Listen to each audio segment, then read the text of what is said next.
Hey there, Tad Hargrave from Marketing for Hippies. So many coaches out there teaching abundance or business talk about this scarcity mindset. We don't want to have this scarcity mindset, and that I've seen it used where people don't want to do these unethical marketing or business strategies. And they get told that they're stuck in a scarcity mindset, that they obviously don't have an abundance mindset, that they need to, be thinking bigger, they need to be playing bigger, and,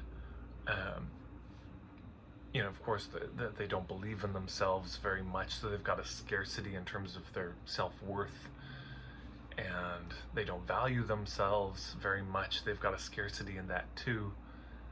So it's all this scarcity is bad, scarcity is bad. I've done other videos about why I don't think scarcity is actually a bad thing at all, and why it's not inherently manipulative either, but that's the framing that gets used. But let me offer a reframe of this. When a coach is saying, if you won't do these unethical, pushy, sleazy, duplicitous marketing tactics, that there's some scarcity involved, they are right. But I think they're wrong about where that scarcity lies, because I think the scarcity lies with them. In this way, they don't believe there's a way to do marketing that is effective and ethical. They don't believe there's a way to do marketing that feels good but also works. They have such a paucity, such a poverty in their mind and scarcity of options that they think there's only this one way. I had some colleagues years ago. It broke my heart. I'd worked with them a number of times.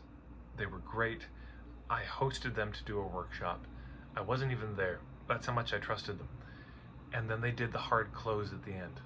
They did the pitch, and it was just, I won't go into it, but it was gross and offensive, and it cost me trust with everyone who was in that room. And when I followed up with them to talk about this,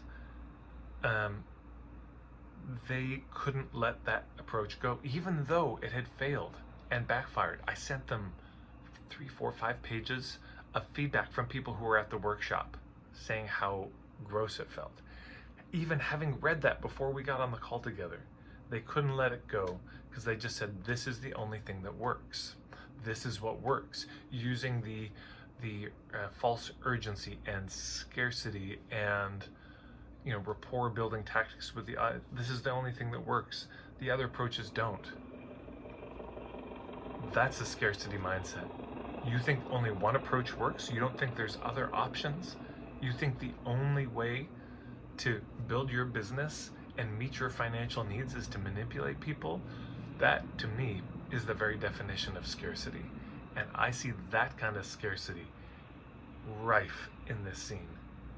Even people who say they're doing heart-centered work, conscious, ethical work, is still wrapped around, number one, the hidden agenda to get the sale, rather than to see if there's just a fit at all. They still justify these manipulative tactics, and there's a lot of justifications for it. That people are indecisive and they just need help making decisions, that people are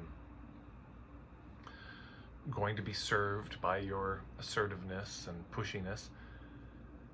But the root of those justifications is a deep fear, paranoia, and scarcity.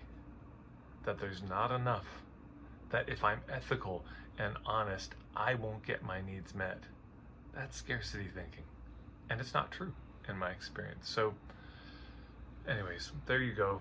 That's today's video. I'd love to hear your thoughts below. And if you haven't subscribed, you can hit the red button, then the bell icon, and check me out at marketingforhippies.com. Thanks, everybody.